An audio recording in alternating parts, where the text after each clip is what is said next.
Every time you see such events and such machinations within the ANC, you always have to ask yourself a question: which ANC is actually acting? So, which ANC is acting on Ace Magashule's decision or recommendation for Ace Magashule to step aside, and which ANC is acting in KwaZulu-Natal that has allowed Zandile Gumede to be back to duty? Yes, I think that the issue is very difficult. The cases that have been brought, obviously Zandile Gumede has been brought back by provincial structures in KwaZulu-Natal. On the other hand, Ace Magashule is facing the national structure, which is the Integrity Commission at national level. However, we have to remember that there are many questionable cases that have been brought to the National Commission under George Mashamba, where, for example, the Deputy Minister of Finance was asked to step aside by the Integrity Commission, and that matter just fizzled out into thin air. Again, the Deputy President of the country, before being sworn in, he had to go and present himself and be asked questions and cleared to actually be sworn in. But he went there, spoke, and they didn't question him. They didn't do anything. They didn't submit any report that we know of. And he went the following day and got sworn in as Deputy President. So at national level, one structure makes decisions that are inconsistent with its own previous decisions. Now, as you correctly point out, even at provincial level, when you compare national, you compare provincial, decisions are different. Similar cases are treated differently. Yeah.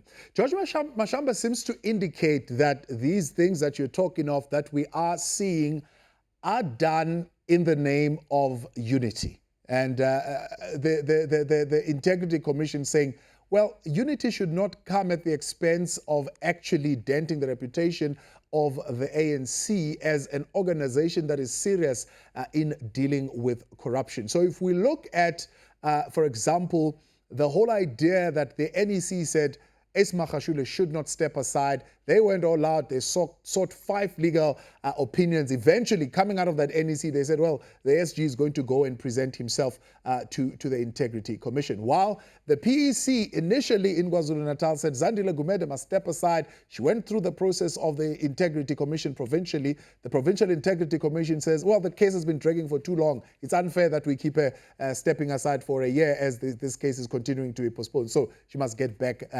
on duty.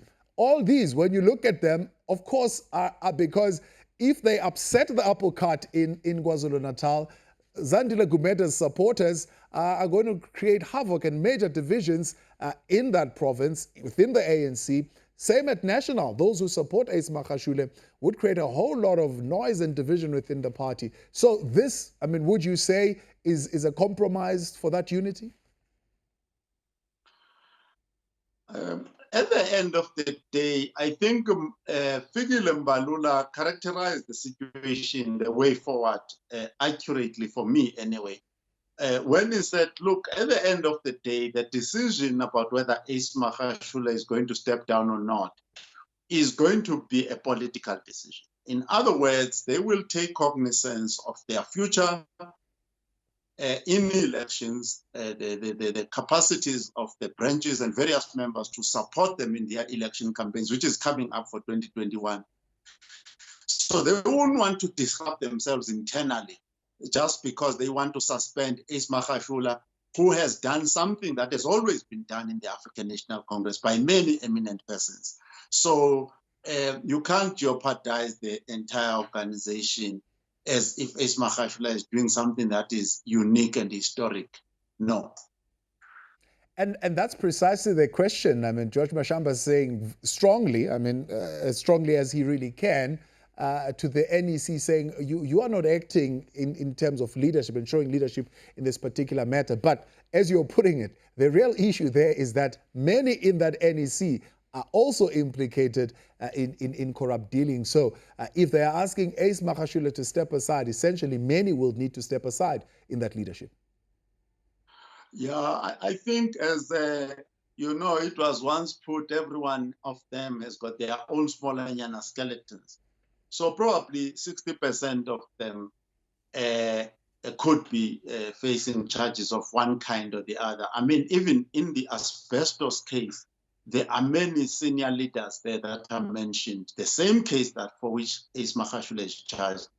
The name of Paul Mashadile is there.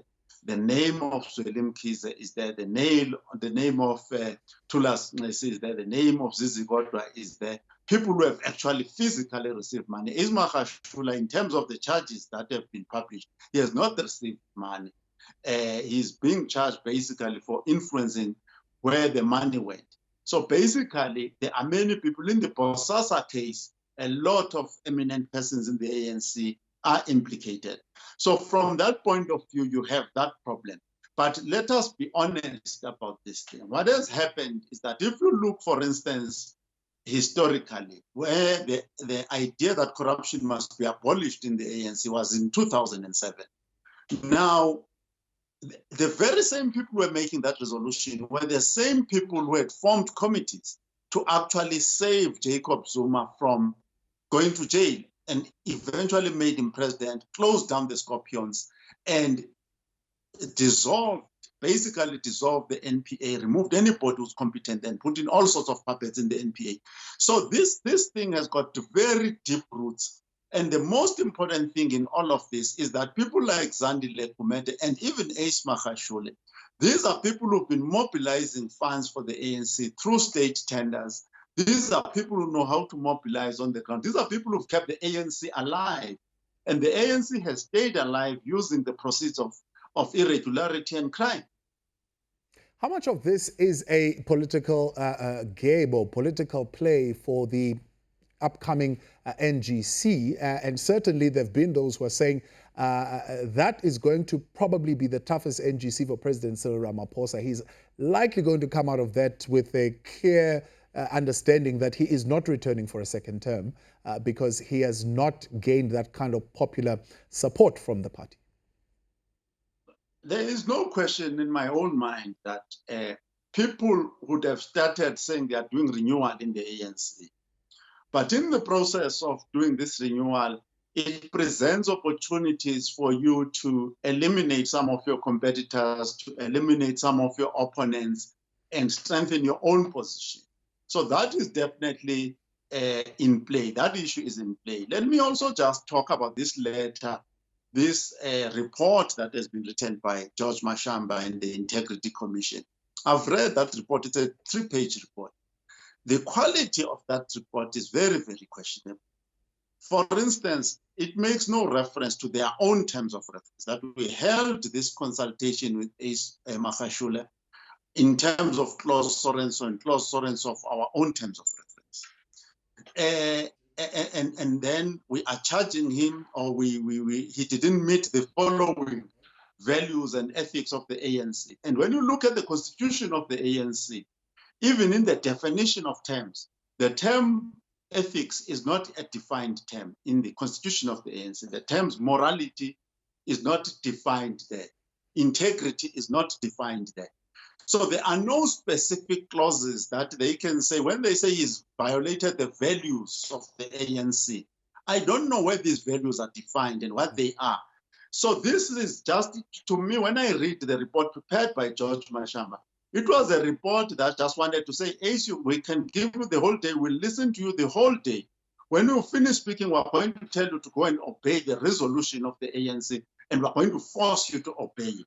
So it was a scope and donor type of report that has been written. It is technically unsound and is probably open to legal challenge on many, many fronts. And therefore, yeah, I suppose there could be lawfare around it, but politically, is this a good weapon for Ace Magashule, supposed to make his point that somebody is trying to eliminate me politically? This is nothing but a political conspiracy against me. Yes, the issue is this one. The issue is that all of them know that you can use anything.